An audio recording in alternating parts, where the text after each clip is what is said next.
Good morning, children. Today we are going to discuss about numericals on yesterday's topic. Yesterday we have discussed that electric force. The electric force between two charges can be written as F equal to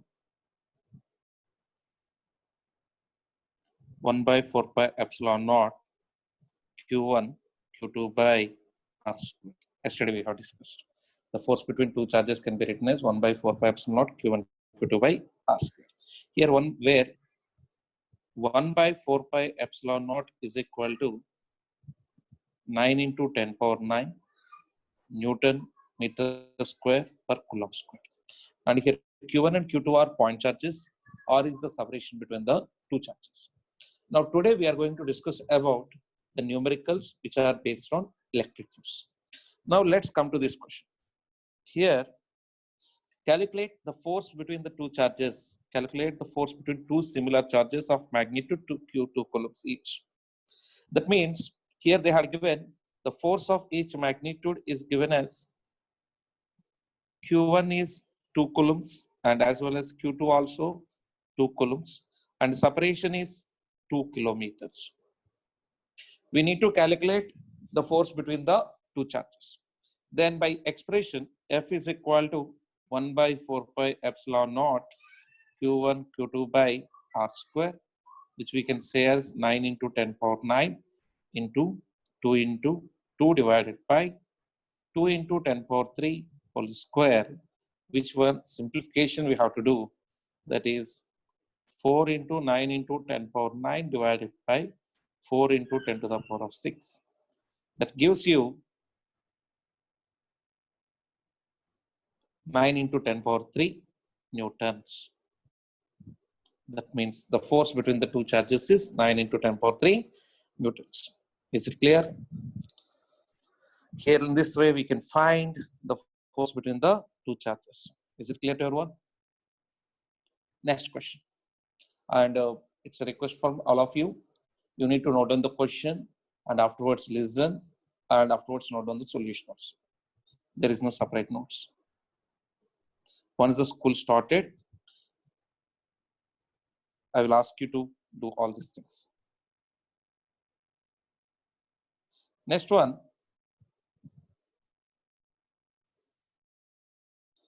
Question number 1.4. A solid contains 5 into 10 power 21 number of atoms.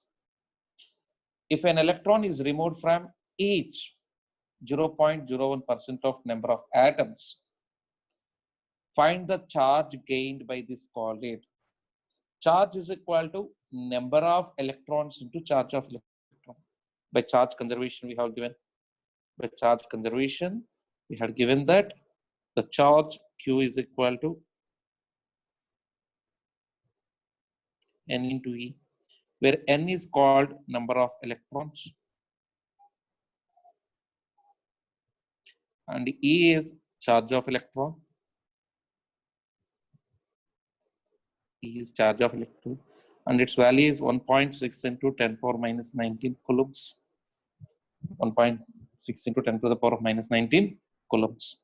Then how many electrons are there?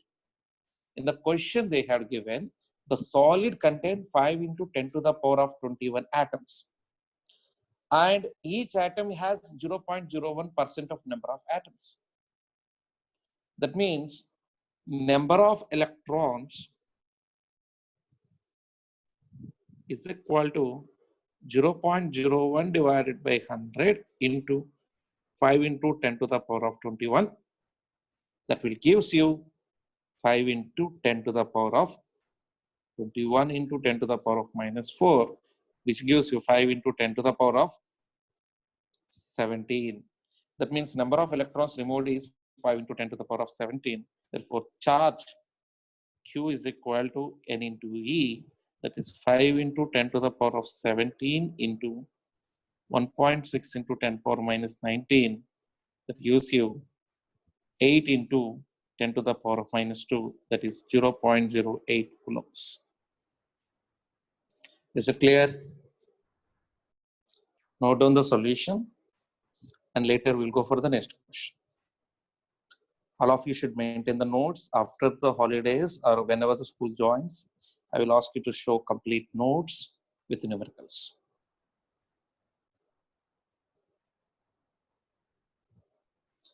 Next question. See here, the force between two charges, 2 microcoulombs and 4 microcoulombs is 24 newtons. If you are saying that the force between 2 micro and 4 micro is 24, when they are separated by some distance in free space, calculate the force if the distance between them is doubled and distance between them is half. This is quite naturally asking question in NCERT. Very, very naturally they will ask. Then we'll come for same charges are separated by some distance. That means let me take it as F is equal to 1 by 4 pi epsilon naught Q1 Q2 by R square. Now here, we will consider the constants and we'll remove the constants. What are constants here? Here 1 by 4 pi epsilon naught is constant. Q1, Q2 same charges are constant. That means the force between two charges is inversely proportional to square of the distance.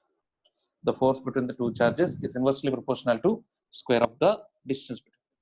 Now we can write from this one as F1 by F2, which will be equal to R2 by R1. This is the condition we can use. Now come to the problem number A.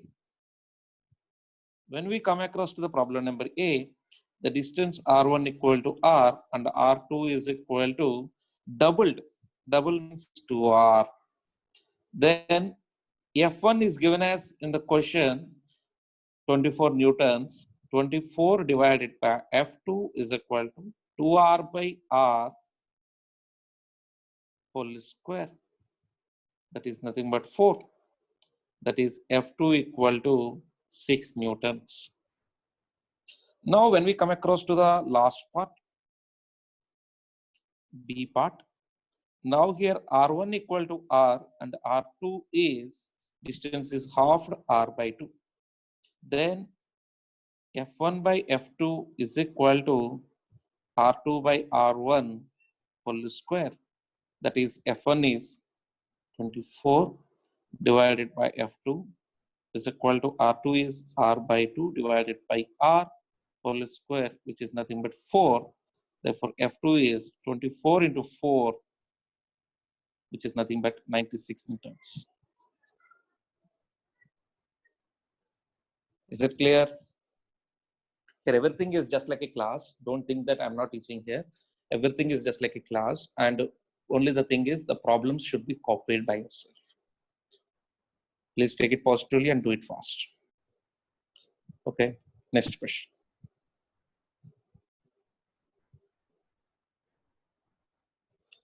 Now, when we come across to the next question, A and B are two identical point-sized metal spheres. A and B are identical point-sized metal spheres, which was shown here. A and B. Now here, the charge of A is Q and charge of B. These two are separated by certain distance and the mutual force between them is F. Already they given that the mutual force between them is F. Now, if a third identical charge C is touched with A and kept exactly at the midpoint of joining of A and B, I think last class we have discussed this conduction. If an identical charge is placed in contact with them, that means let me take identical charge. One second.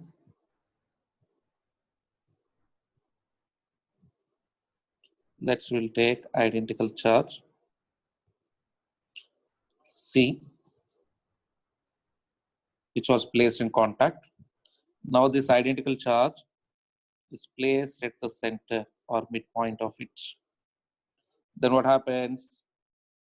You know that due to conduction, the charge becomes equally distributed among them. Therefore, initially the charge on A is Q. Therefore, the charge on A is Q by 2 and charge on C also Q by 2. That means here Q by 2 charge, and here charge on B is Q itself. Now what happens to the force? What is the resultant force on C? That means when we come across to the resultant force on C, the C will experience two forces. One is due to A, that is called repulsive force.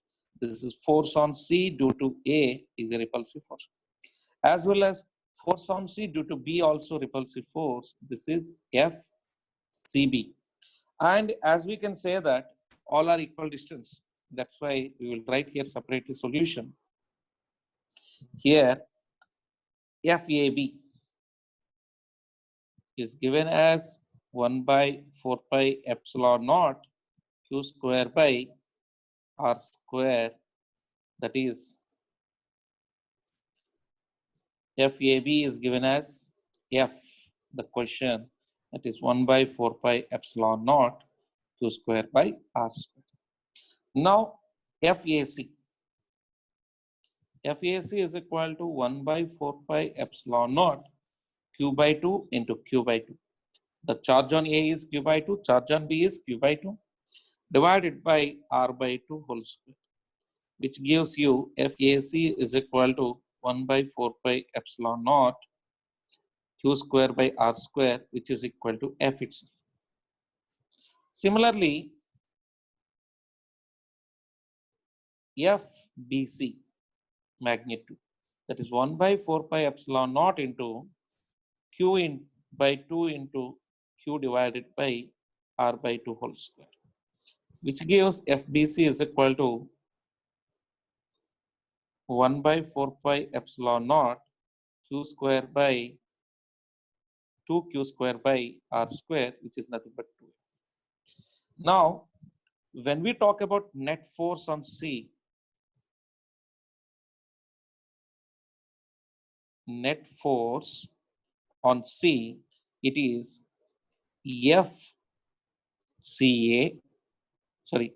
FCB minus FCA. That is 2F minus F, which will be equal to the F. The net force is F on them. Is it clear? If you need, one second, I will explain here. This is a nice question. Actually, initially, before touching together, the force between A and B are charges having Q and Q, 1 by 4 pi epsilon naught Q square by R square. That means here that value is 1 by 4 pi epsilon naught Q square by R square is equal to F. Now, the charge C is placed in contact. The charge C is placed in contact, and afterwards it was placed at the midpoint. Whenever it was placed in contact due to conduction of the A and C, the charge is distributed equally among A and C. The net charge on A and C is Q. Therefore, the charge on each pair is Q by 2, Q by 2. The charge on each pair is Q by 2 and Q by 2.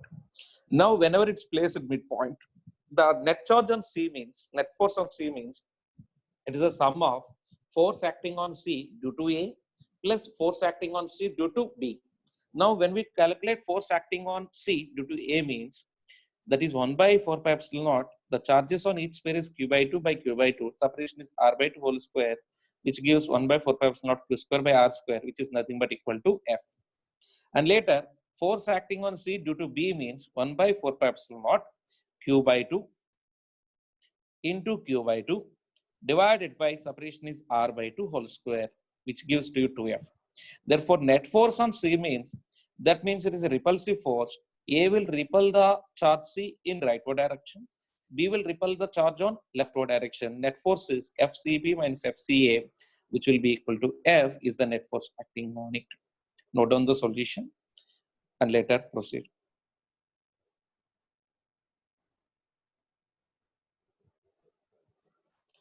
Next one. See here, in this question, they given that a charge, one charge of capital Q is there. It was divided into two small parts. What should be the value of charge on the parts so that the force between them will be maximum? That means the force between the two parts should be maximum. Last classes in 11th standard, I clearly told to you, whenever the force between the two quantities are maximum means the first derivative of that force with respect to that variable must be equal to 0. Now, let's consider here the total charge is how much? Q. Suppose, let's assume that this is one charge and it is another charge. On this one, charge A, Q is placed. That means here capital Q minus small q is placed on P. And separation is R. Then what is the force between them? 1 by 4 pi epsilon naught Q into capital Q minus small q divided by R square. Now here, force is a function of small q. That means here force is a variable. By changing the small q value, we can change. That means as force should be maximum, so that dF by dQ must be equal to 0. That means everything is constant. So I'm not differentiating, only I'm differentiating the variable, that is small q into capital Q minus small q, which will be equal to 0. I can write as d by dq of small q capital Q minus q square equal to 0. I'm doing in the down step, that is d by dq of small q capital Q minus d by dq of q square is equal to 0. That is capital Q into 1 minus 2 into small q equal to 0. Therefore, small q equal to capital Q by 2. Now, what should be the values of charges? That means, therefore, from this one, I can say Q1 equal to Q by 2, as well as Q2 is also equal to Q by 2. When the charges divide equally, the force between the two charges is maximum. The force between the two charges is maximum when they divide equally. Is it good? And this was, they will ask casually in multiple choice questions. These questions will come for you in 1 mark questions in final examinations. Don't think and light. And last year paper was very tough with the numericals only, final board examination paper. This year onwards, you should be very careful. You should do the numericals simultaneously along with the chapter conceptual points. Don't neglect the numericals. Numericals will cost you later very much.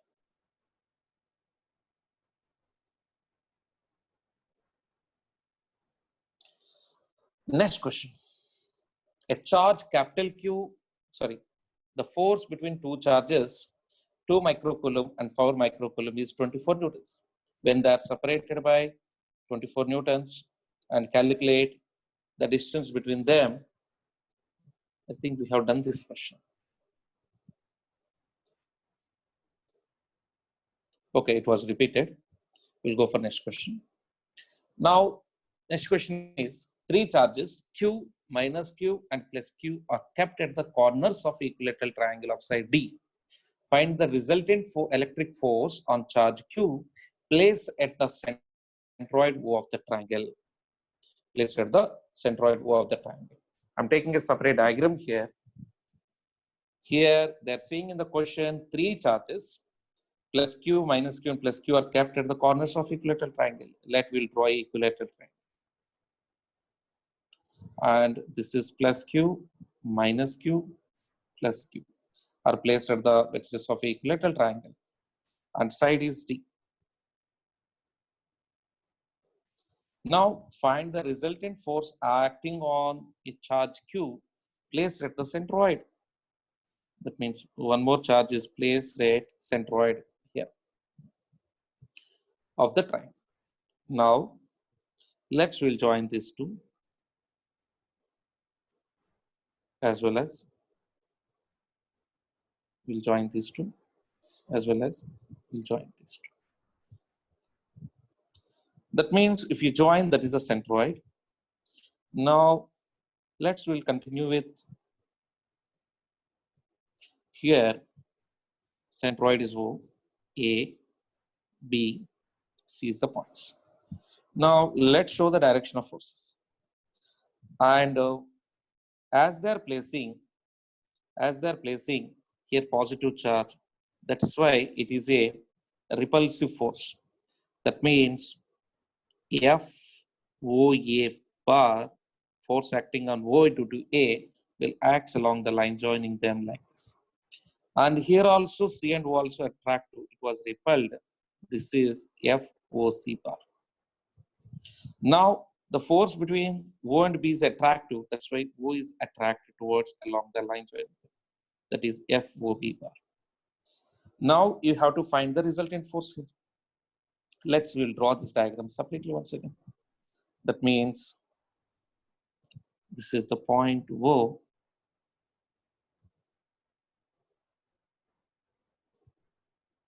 And this was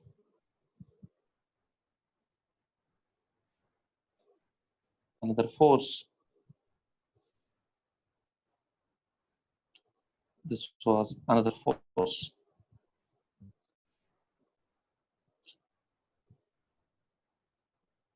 Now this is FOB bar. This is FOC bar. This is FOA. And we know that this angle must be 120 degrees.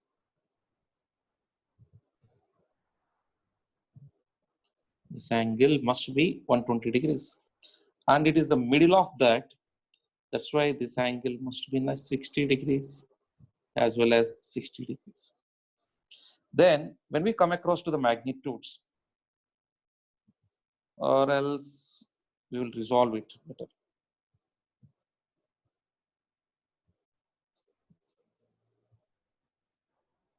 If you resolve, this will be 30 and this will be 30.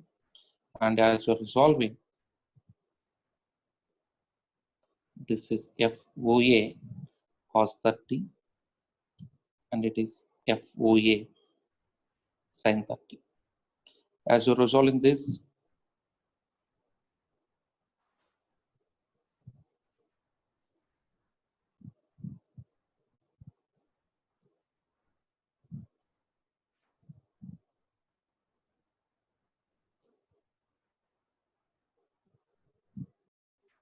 here FOB also can be resolved and we can write it as 1 second. This one we can write as FOB cos 30 and FOB sin 30. This is the resolution. Now we can write here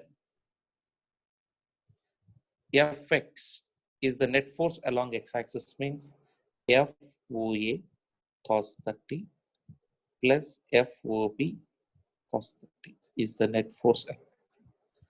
And Fy is equal to FOC plus FOB sin 30 minus FOA sin 30. Here one thing we need to calculate, what is FOA, FOB, FOC. Now here as we are talking, the separation is x anyway between them. I can write here, and the charges magnitudes are equal. Therefore, I can write FOA magnitude is equal to FOB magnitude is equal to FOC, that is equal to 1 by 4 pi epsilon naught q square by x square. If you see here, the magnitude of charge here q, here also q. The separation is x, that is 1 by 4 pi epsilon naught q square by x square. Here also 1 by 4 pi epsilon naught q square by x square. Here also 1 by 4 pi epsilon naught q square by x square. That's why, what is the value of x here? X is the distance from vertex to the centroid. Vertex to the centroid means it will divide the line into 2:1 from the trigonometry x equal to d by root 3. X equal to d by root 3.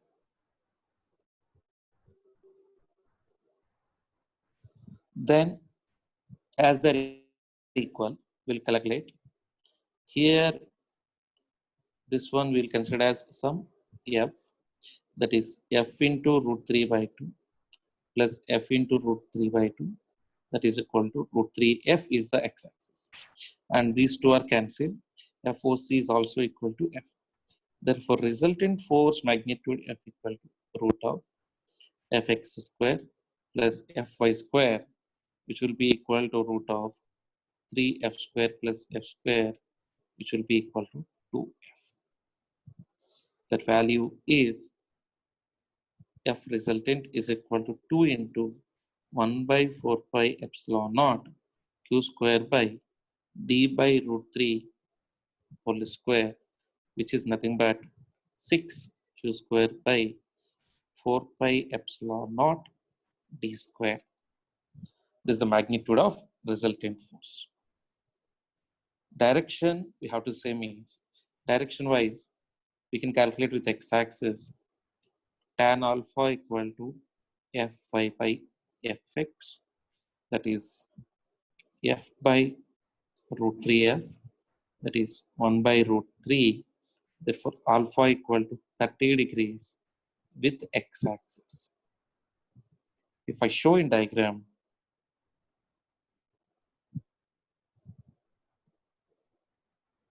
(30 degrees x-axis or 60 degrees with y-axis. 60 degree with y-axis means this was y-axis 60 degrees. That's why the resultant force will act along this direction. That means resultant force is acting along OB. It's very, very nice question, and try to remember all of you. Okay. If you need, note down properly all the steps by putting hold the video, and you can note down. Is it completed? 1.9. Nice question. That one previous question what we have discussed, that is our NCERT question. This one also our NCERT question. Now here in this question, they're saying 4 charges Q, Q, Q, Q, Q are placed at the corners A, B, C, D of a square. Find the resultant force on the charge D. This was also we can do here.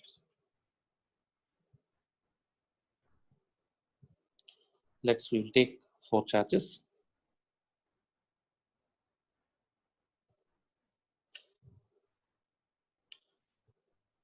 At A, Q, D is the point where Q, C, A, B, C, D, Q, Q, Q. Now it's a square of side A, A, A, A, A. Now, the separation between A and C is how much? Root 2A. Now, as we are showing the forces, they are saying any charge. Okay, D they're asking. Resultant force on D. As they're saying resultant force on D, this is the point D where. On this point D, how many repulsive forces are acting? Here, F dA bar acting in this direction, and here F DC bar is acting in this direction, and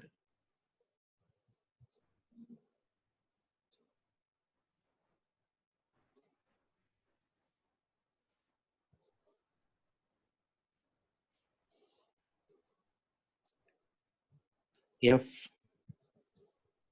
DB bar is acting in the direction, and this will make 45 degrees. This one will make 45 degrees. That means we are calculating all the forces. The resultant of all this will give the net force on D.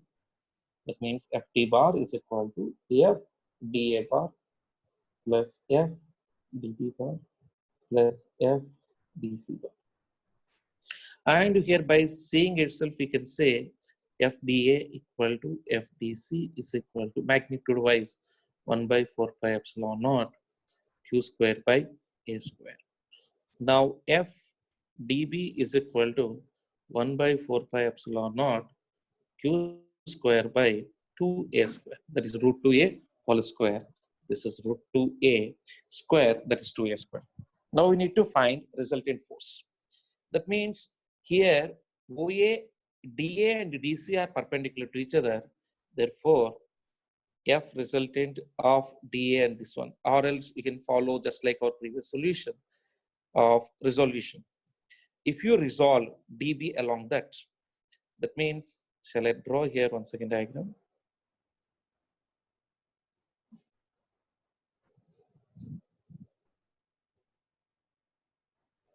Let me give time.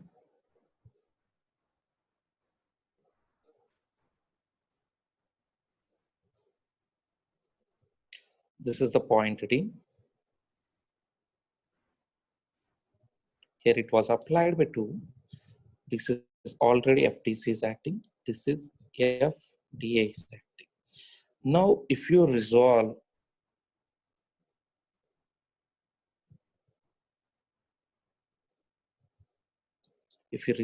FDB, this was 45. This was also 45 degrees.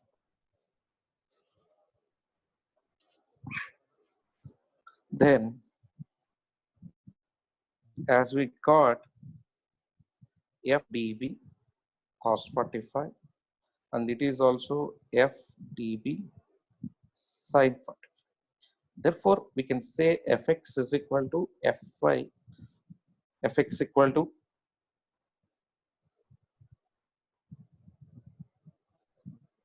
FDA plus FDB cos 45. That means if I take 1 by 4 pi epsilon naught q square by r square is common, if I substitute, I'm writing direct step, don't feel bad. Similarly, Fy also 1 by 4 pi epsilon naught q square by a square into 1 plus 1 by 2 root 2. Therefore, resultant force equal to root of Fx square plus Fy square, which will give you the required answer. That will be root 2 times of that. That is 1 by 4 pi epsilon naught q square by a square into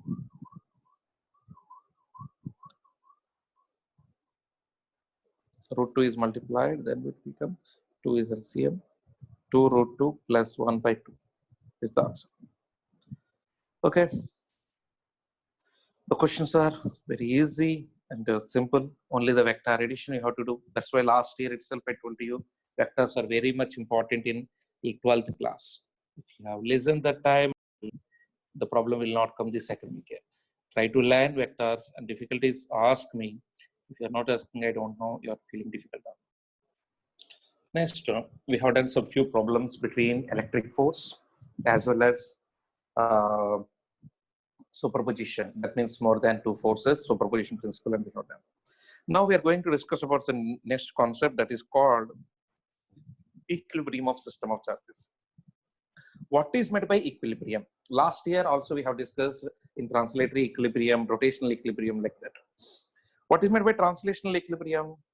The net forces acting on a point or a system is zero. Then we can say that the system is in translational equilibrium. What we can call about rotational equilibrium, if the algebraic sum of net torques acting on a rigid body is zero about a point, the point is said to be in rotational equilibrium. Here, equilibrium of system of charges, that means as you're considering 2 charges or 3 charges or 4 charges or 5 charges, whatever may be the charges, if you consider any point of the charge, that means if you consider any point of the system, for all the points the net force acting on the system is zero, then we can say that it is in equilibrium. The system is in equilibrium. That means that in equilibrium, if you are considering Q1, Q2, Q3, the net force on Q1 must be zero, as well as the net force on Q2 must be zero. The net force on Q3 also must be zero. Then we can say that the system of charges are in equilibrium, or else they are not in equilibrium.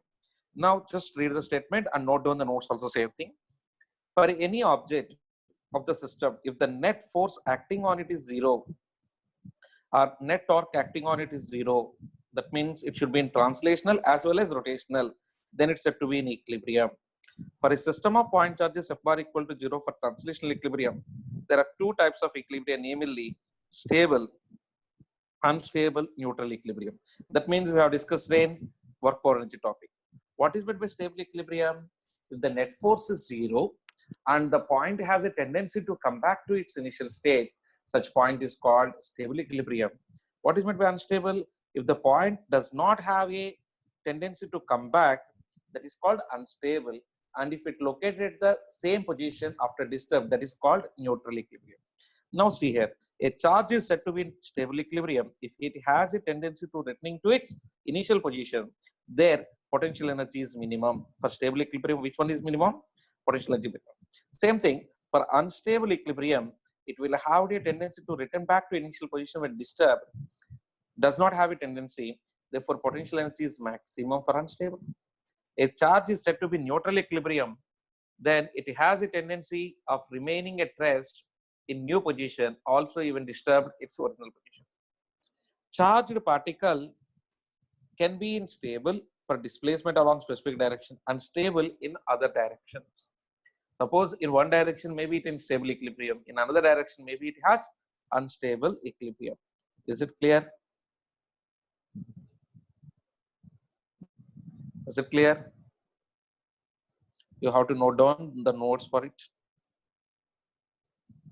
Notes is important for it. Equilibrium of system of charges.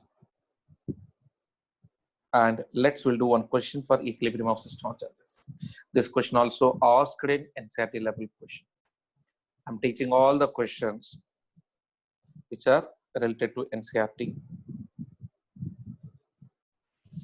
I think question is missing here. What should be the value of capital Q?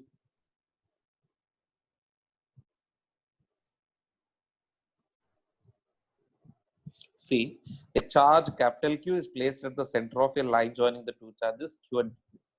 For the system of three charges to be in equilibrium, what should be the value of capital Q? Okay, we'll do in white page. Consider two charges Q and Q, which are separated by some distance. Now we are placing another charge at capital Q. Another charge capital Q. Now what should be the magnitude of capital Q? That's that they should be. It should be placed at the middle point. They're saying that means this distance will be equal to R by 2. This distance also equal to R by 2. Now 1, 2, 3 numeric. If I consider capital Q, definitely it will be 0. Why? Means simple logic.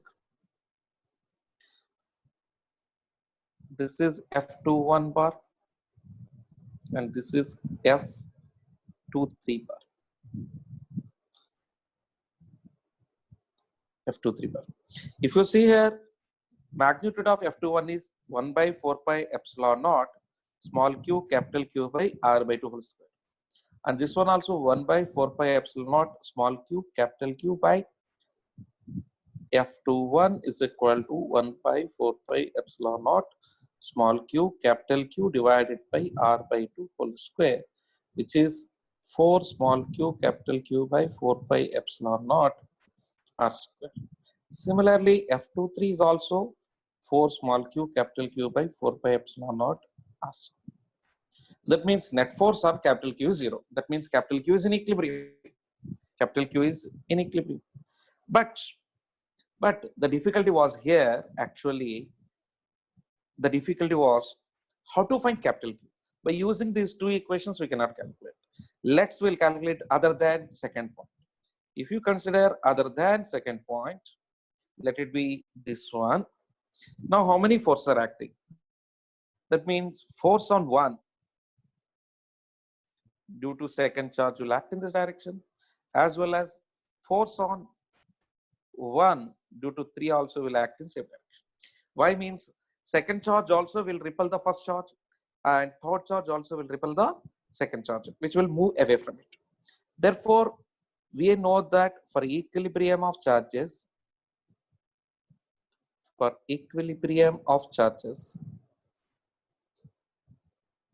F12 bar plus F13 bar equal to 0.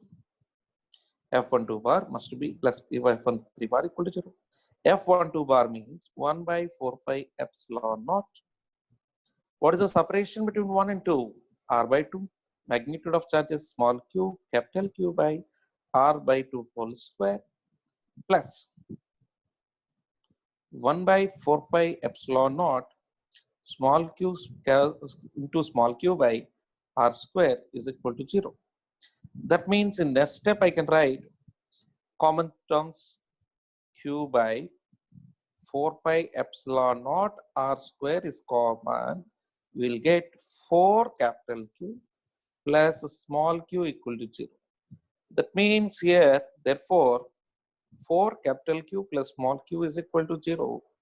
That is, capital Q is equal to minus q by 4. That means the third charge should be of opposite charge. That means if 1 and 2 are positive charges, the third charge capital Q needs to be negative and its magnitude must be equal to minus q by 4. This is also previously CBSE asking question. We should not neglect the problems. I'm repeatedly saying you should not neglect the problems for pass percentage, even though you have to get pass marks in 12th standard, or else you have to get good 60% marks, anything, you need to do the numericals, must and should. Don't say the reasons for me.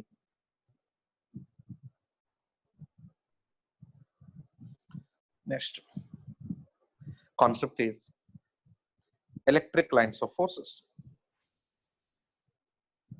Next concept is electric lines of forces. What is meant by electric lines of force? What is meant by electric lines of force? That means you cannot see electric field. That means here one charge is interacting with another charge and producing force. Here one charge is interacting with another charge and producing force. That force is due to the interaction of the field. That means if you place one charge, it will create some field, and due to the presence of field, the second charge will experience force. That means the field lines we cannot visualize clearly with our eye. That means we cannot see them. That means we can draw these like, say, imaginary lines. Always they are not as real lines. That means you cannot visualize. See, first per line, the electric field in a region can be visualized by drawing an imaginary curves known as electric field lines or lines of force. What is the meaning of electric field lines? The electric field in a region can be visualized by drawing an imaginary curves known as electric field lines or lines of force. The electric field in a region can be visualized by drawing imaginary curves known as electric field lines or lines of force. And the bold letter one is the definition. That means already we are saying, that means a line of force is an imaginary line or curve.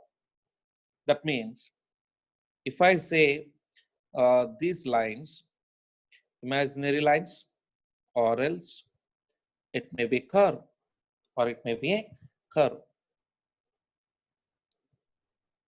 These are imaginary lines or curves, along which an isolated unit positive charge would travel. That means if you are considering a isolated unit positive charge that will travel such that the tangent to the curve at any point will be parallel to direction of electric field at that point.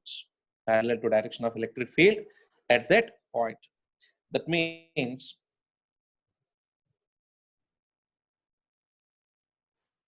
if I consider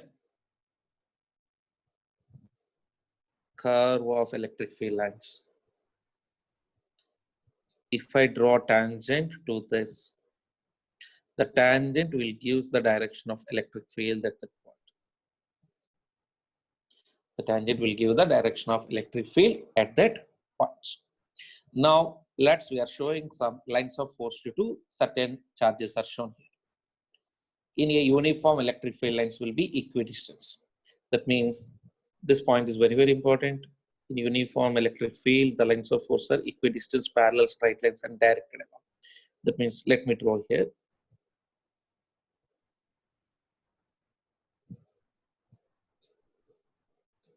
Now, whatever the diagram I have drawn, that is for uniform electric field. In uniform electric field, the lines are parallel and equally spaced. Now, for isolated positive charge, that means, see here, highlight, red highlight is showing there. For isolated positive charge, the field lines are away from the charge and in spherically directions. Now, for negative charge, the arrow mark, the difference you can see for the positive and negative. For positive charge, for isolated positive charge, the field lines are moving away from the charge. And if you are considering for negative charge, the field lines are moving towards the charge.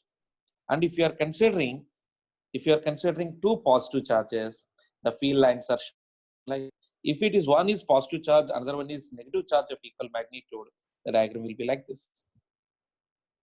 And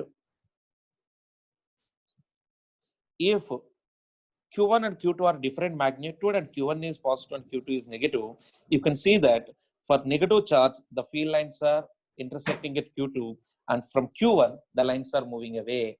The lines of forces are moving away from Q1, and the lines of force are ending at Q2. That means always the lines of force start from positive charge and end at negative charge. And they start at positive charge and end at negative charge. That means here, you can see that Q2 is negative charge. That's why lines of force are ending at Q2 and starting from Q1. And here in this one more important thing is there. The number of lines of force is also indicate the magnitude of charge.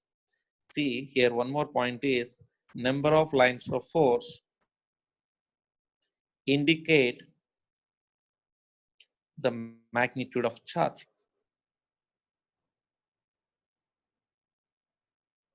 Indicate the magnitude of charge. That means, see how many lines are coming for Q2 means 1, 2, 3, 4, 5, 6. That means the lines which are emerging, not emerging, it's ending at Q2 is 6 lines. For Q2, I can say as how many lines? 6 lines. For Q1, 6 plus 6, 12 lines. That means more lines are there for Q1 than Q2. That's why magnitude of Q1 is greater than magnitude of Q2. And also you can say the magnitude. See, number of lines. The charge is directly proportional to number of lines. Here, the lines for Q1, that means N1 is twice of N2. That's why Q1 is twice of Q2. The magnitude of Q1 is twice of Q2 also we can say. That means by using the lines of force, we can say the magnitude of charges also. And next one is for positive plate, their field lines are like this, and it is a plate. And for other one is for charge. That means negative plate, their lines of force are ending normally, and here Q, they are moving like this. And why they are making normally? Always the lines of force enter a charge or leaves the charged body normally only. That means perpendicular to the surface only it will go. That's why for a plate is negative charge. That's why they're striking the plate perpendicular to the plates. Now, if you say the two plates are there, for two plates also same thing will happen. That's why here the lines are parallel. That means if you consider two parallel plates and one plate is given positive charge, another plate is given negative charge, the field which is between the plates is uniform. That means uniform electric field is developed. That means the lines are parallel to each other and the lines are equidistant and they are straight lines. That's why the field is uniform. This is very, very important. Write the running notes and as well as the diagram.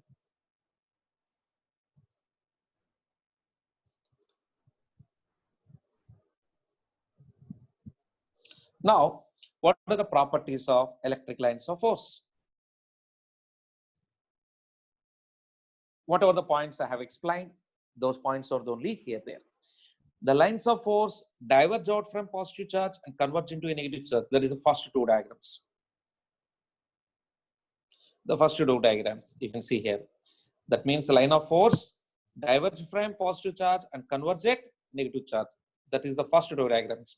From A, the lines of force are diverging from A from positive charge, and from B, you can see they're converging it. And second point, the tangent to the line of force at any point on the gives the direction of electric field at that point. It's given in the diagram itself. In statement itself, they said if you draw a lines of force, the tangent drawn at any point on the line of force will give the direction of electric field at that point. That means there's the direction. And third one, no two electric lines of force intersect each other. Suppose two lines of force are intersecting. Then what happens? At the point of intersection, this is the electric field for this point, and this is the electric field for this one. Is it possible that two electric fields exist at a point? No. No two electric fields will not exist at a point, so that we can say electric lines of force cannot intersect each other. Next, this one also already discussed. Electric lines of force are always normal to the surface of a conductor. That means if you take a conductor, the lines of force, if it is a positive plate, the lines of force are perpendicular to the conductor. Suppose it is a sphere, the lines of force are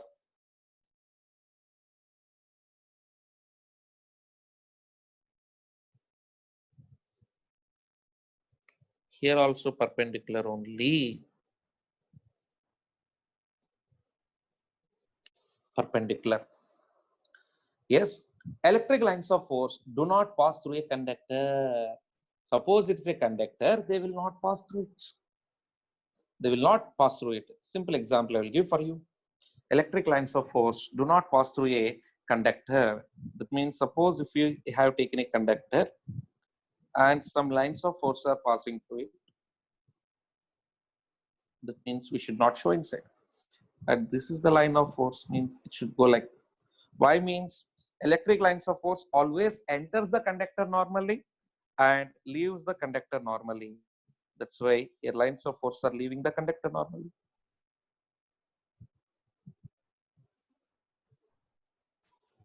But they will not pass through the conductor. Electric lines of force do not pass through the conductor. They always enter the conductor normally and leaves the conductor normally. Now, next point is, we can say easily, electric field lines of open loops. You can see here, for isolated positive charge, they're going away, they're not closing. And for negative charge also, they're not going.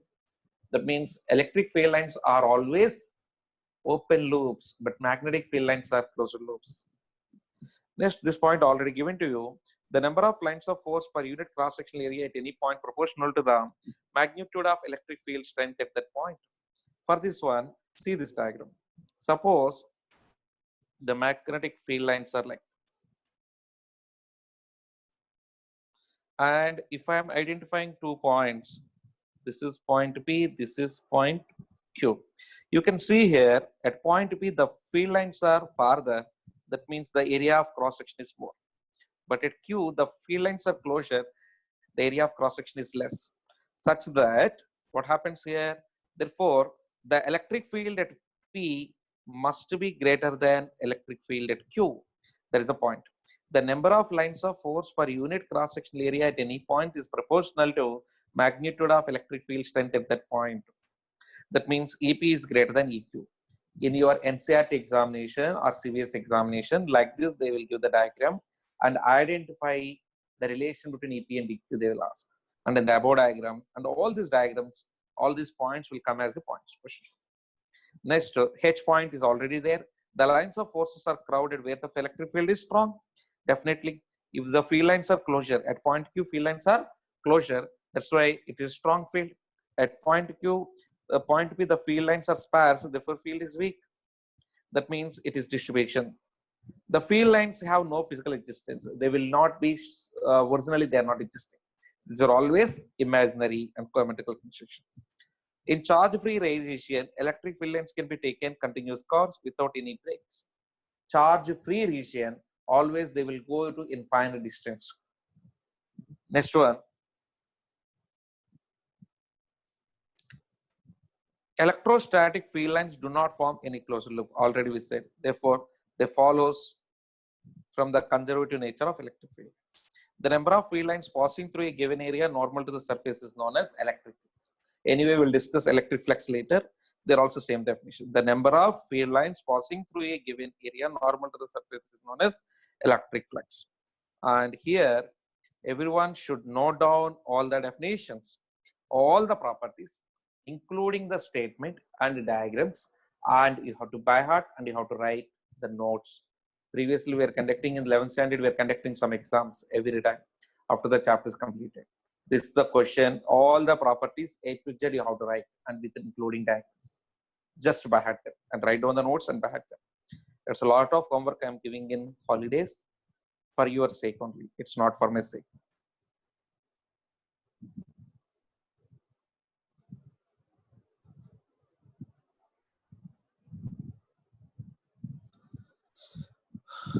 Okay, we'll stop here class and we'll discuss in next class.